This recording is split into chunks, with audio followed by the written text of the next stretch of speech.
Bismillah. Innama a'malu binniyat, manjada wajada. Halo semuanya, selamat malam ya. Aku sedang berusaha untuk menyelesaikan permasalahan dari pola pikir seseorang ya, terus manajemen kolbunya gitu ya. Di sini tuh aku tempat bertanya oleh mami ya, teman-teman aku ya, jadi saran gitu ya, tempat sharing. Jadi di sini tuh masalah akhir zaman tuh ribet ya, masalah perpolitikan dihubungkan dengan masalah pribadi, jadi ribet. Jadi di sini tuh biarkan aku bicara ya. Jadi di sini tuh aku seorang perawat yang belajar ilmu psikolog ya, ilmu kejiwaan. Jadi memahami karakter berbagai sahabat-sahabat pria ya. Dari kecil sebenarnya aku tidak belajar perawat ya, tapi sudah mempunyai basic gitu, bagaimana aku memberikan saran kepada teman-teman sahabat-sahabat pria aku ya, teman sekelas tuh Birin tuh BNCS tuh yang jadi teknisi DPR. Wah, dia mah seksi humas kemarin terakhir ya. Sekarang biarkan aku dengan aktivitasku ya, dan mereka pun menghormati keputusanku tuh. Jadi di sini tuh sekarang tuh akhir zaman ya, mereka bener-bener menghormati semua yang menjadi keputusan aku lah ya. Intinya di sini tuh sampai akhir zaman ini aku mau memimpin, maksudnya loh, para penjahit laki-laki. Jadi di sini tuh mereka tahu cara bikin cadar karena aku ajarkan gitu ya. Jadi di sini tuh biarkan dulu ya aku bicara, karena begini ya, ketika gini loh ya, orang yang bicara itu bukan orang sembarangan, tetapi sudah di-guidance gitu ya. Di-guidance tidak semata-mata orang percaya. Aku pun tidak mau ya kayak bicara di podium misalkan begini loh, aku harus bicara memakai OHP dengan menerangkan sebuah materi ya.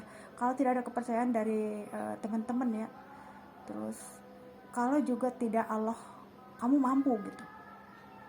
Jadi di sini tuh permasalahannya itu akulah yang ke depan gitu, akulah yang maju. Nah di sini aku dan suamiku, permasalahannya itu aku dan suamiku ya. Di sini kenapa bukan si Abah ya, si Abah kan beda lagi dunia dengan aku. Nah aku ada ke YouTube itu, kenapa aku bisa ke YouTube itu, permasalahannya seperti itu. Berarti di sini kebenaran terungkap tentang sesuatu hal. Aku harus menggemakan suara kemanusiaan untuk semua. Sebenarnya bukan untuk suara kemanusiaan aja ya, tapi rahmatal lil alamin, untuk tumbuhan, hewan, sekitar lingkungan, kepedulian. Bagaimana aku mengajarkan kepedulian kepada lingkungan. Di sini tuh orang yang non muslim aja peduli loh sama kucing-kucing liar.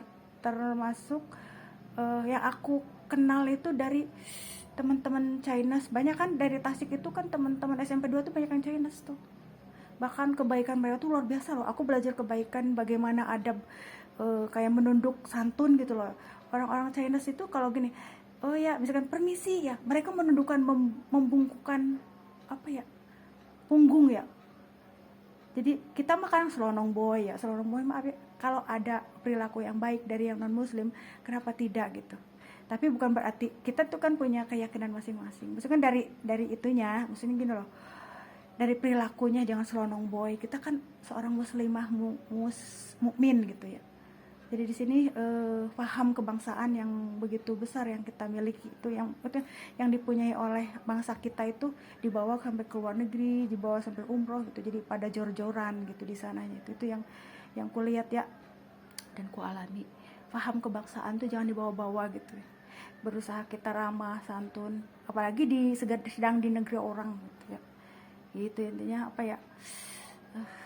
aku lagi merasakan ini, kepala aku lagi berat banget ya, lagi pusing luar biasa karena ada aku punya silinder 2 ya mataku, dan kacamatanya jarang dipakai ya, kacamata baca, jadinya kayak itulah kurang begitu jelas kalau disuruh baca dari handphone apalagi. Jadi itu ya, jadi tapi meskipun begitu aku tetap selalu ingin gitu. Kenapa sih sebenarnya apa yang terjadi tuh, pingin aja mau nyumbang saran gitu lah, intinya Intinya seperti itulah, intinya begini loh ya.